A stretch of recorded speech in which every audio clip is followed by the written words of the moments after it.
ओम नमः सिद्धेभ्य नमो जीर्णाणम। सभी को सादर शुद्धात्म वंदन। आज माघ कृष्ण त्रयोदशी का यह शुभ मंगल पावन दिवस है और प्रतिदिन प्रसारित होने वाले सोनगढ़ संदेश में से आज जो संदेश हमें प्राप्त हुआ है वह पूज्य गुरुदेव श्री के वचनामृत के आधार से प्राप्त हुआ है, जिसका बोल नंबर 69 का अर्थ है। तो चलिए देखते हैं आज का यह संदेश। इसमें लिखा है कि जो सहज आत्म स्वरूप में गुप्त होकर रहता है, स्वसन्मुख होकर स्वरूप में स्थिर होता है, वह बद्ध अबद्ध पक्ष के राग में नहीं खड़ा रहता। ज्ञानी नए पक्ष के त्याग की भावना को न चाहकर आत्मा के अमृत का पान करता है। देखिए, यहाँ पर ज्ञानी की परिणति को बताया गया है कि ज्ञानी की परिणति किस प्रकार होती है। वह अपने आत्मा में सन्मुख होता है और गुप्त रहकर अपने आत्मा के आनंद को भोगता है। जैसे गाथा में आता है ना, जो निधि पाकर निज वतन में गुप्त रह जन भोगते, ते ज्ञानी जन भी ज्ञान निधि पर संग तज के भोगते। जो ज्ञानी होते हैं वे अपनी ज्ञान की निधि को पर संग, यानी जो लौकिक जीव है, संसारी जीव है, उनका संग छोड़कर, गृहस्थियों का संग छोड़कर एकांत में वन जंगल में अपनी निधि का भोग करते हैं, यानी उसके आनंद को भोगते हैं। लौकिक में हम कैसे देखते हैं, अगर किसी को बहुत सारा खजाना मिल जाए तो वो क्या करता है, क्या पब्लिक को बताता है?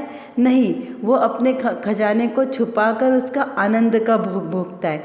लेकिन बाहर बात की जो दूसरी चीज़ें होती है उसको हम कितना करते हैं, कहीं घूमने जा रहे हैं, कुछ भी कर रहे हैं तो उसको क्या है, हर एक की फ़ोटो खींचो, फेसबुक पे डालो, इस प्रकार लोगों को बताते हैं। लेकिन जो अमूल्य वस्तु होती है उसको हम किसी के साथ शेयर नहीं करते हैं, है ना।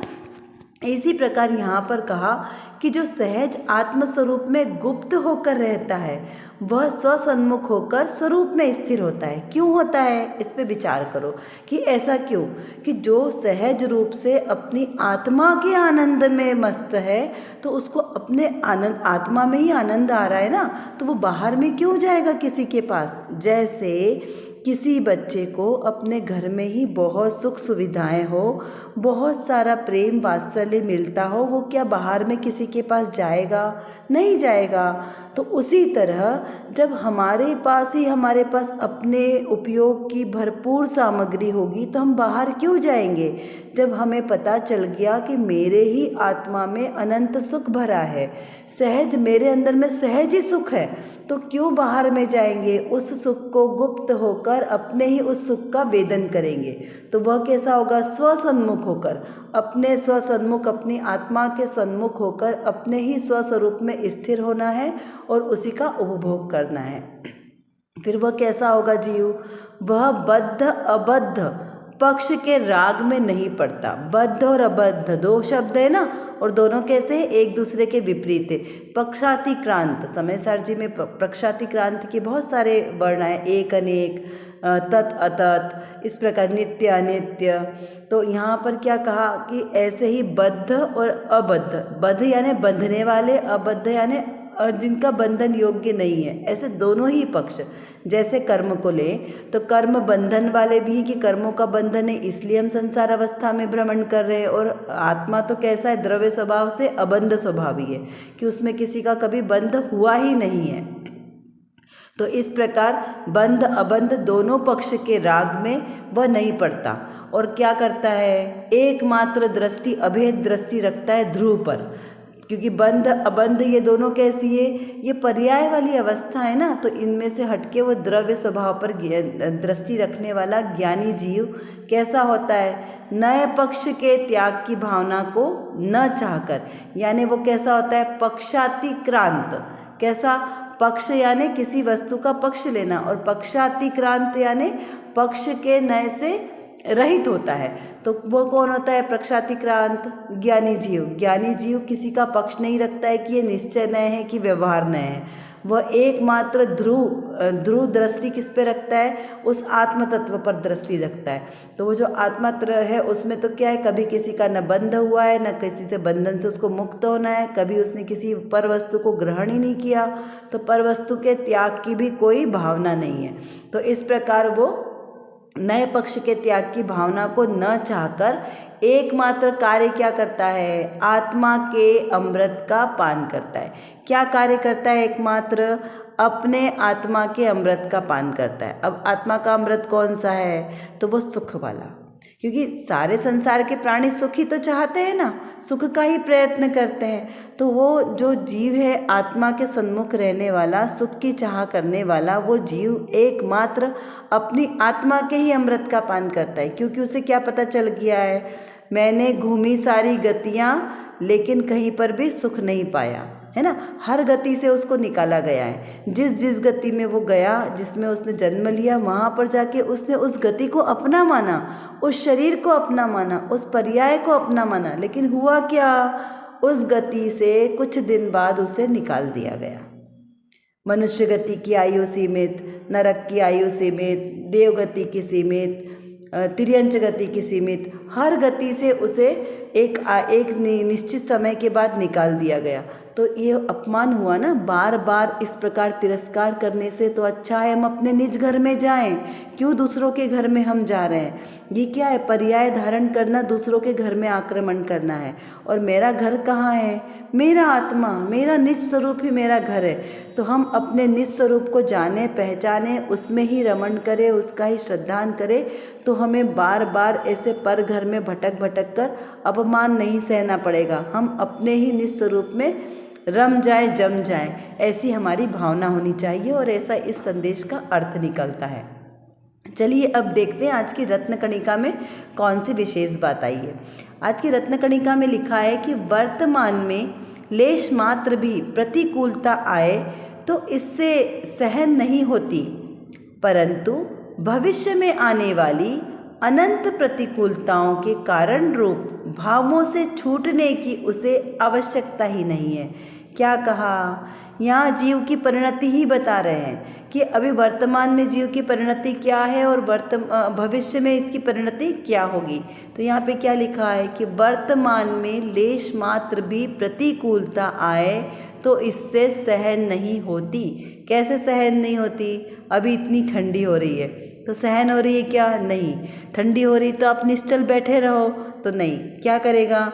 गरम कपड़े पहनना है, जर्किन चाहिए, तो गरम के लिए आपको कुछ हीट के लिए चाहिए ना, तो कोई तो क्या करते हैं? अग्नि जलाते हैं। वैसे जलाना नहीं चाहिए, जिसे अलाव कहते हैं। क्यों? क्योंकि उसमें बहुत सारे एकेंद्रीय जीवों की हिंसा होती है। अग्नि खुद ही लकड़ी एक एकेंद्रीय का ही जीव है, और उस समय जो लकड़ी जलाई जाती है वो कोई ध्यान से देखा नहीं जाता ना कि उसके अंदर जीव है या नहीं है, और हम बिना प्रयोजन अग्नि को जलाते हैं और खुशी मनाते हैं कि अरे हम बहुत ताप किया। तो ये हिंसा, नंदी, रौद्र, ध्यानी के परिणाम है। तो इस प्रकार अग्नि नहीं जलाना चाहिए बिना प्रयोजन के।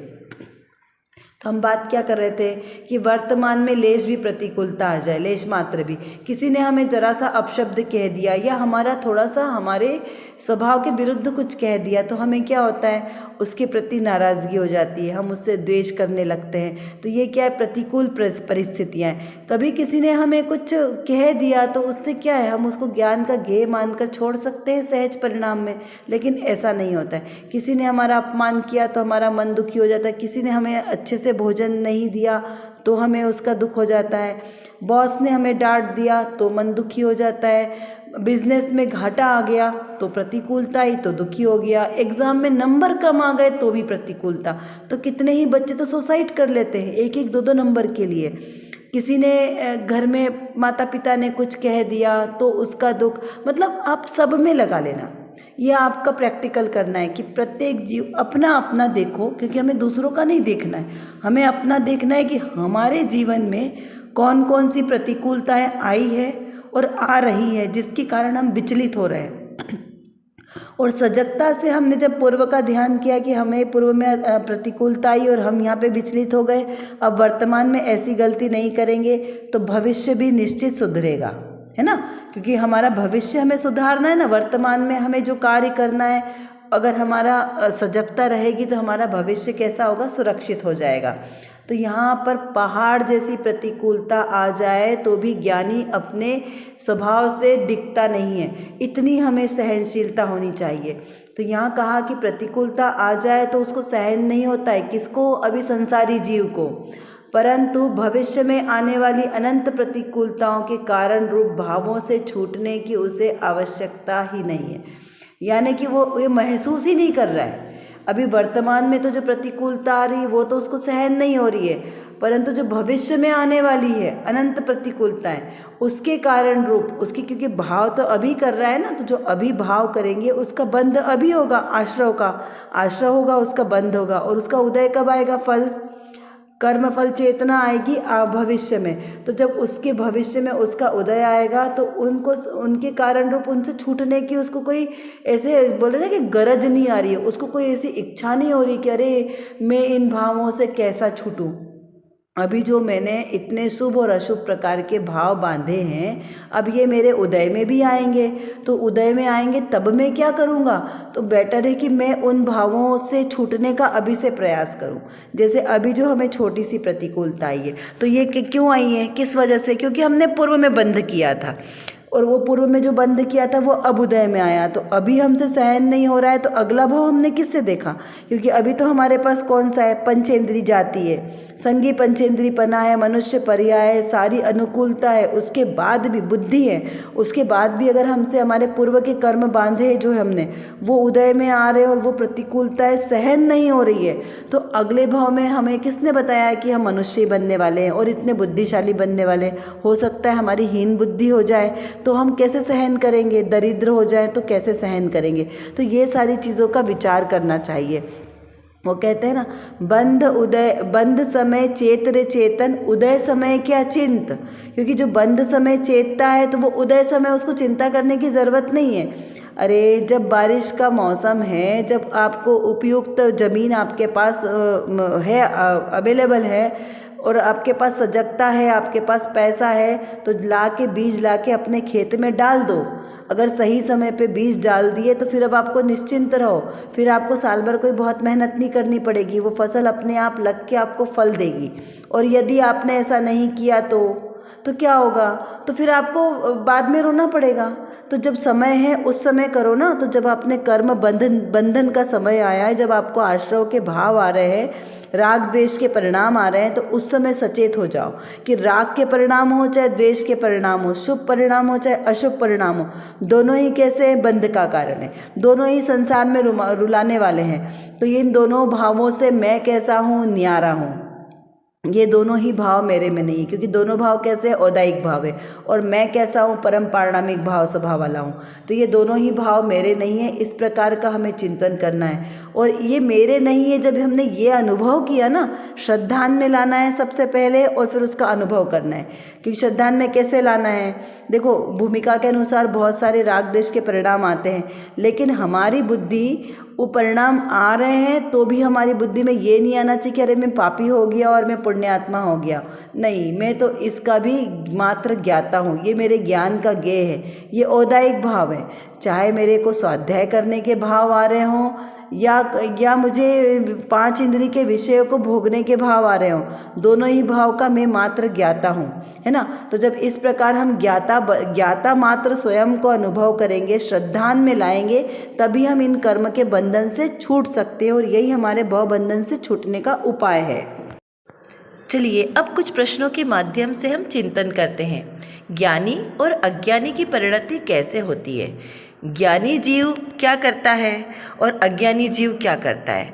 जैसे जो अज्ञानी जीव हो वो अपनी खुशियों को किस तरीके से सेलिब्रेट करते हैं, कहीं घूमने जाएंगे, कहीं कोई आनंद पूजा पाठ शिविरों में जाएंगे, तो वो अपने क्या करते हैं, अपने फ़ोटोग्राफ्स खींचकर और सारे लोगों को दिखाकर अपनी खुशी को मनाते हैं। और ज्ञानी जन क्या करते हैं, जो उन्होंने वहाँ पर स्वाध्याय में आदि में ग्रहण किया उसको क्या करते हैं, एकांत में बैठ के उसका आत्मचिंतन करके उसके आनंद का भोग करते हैं।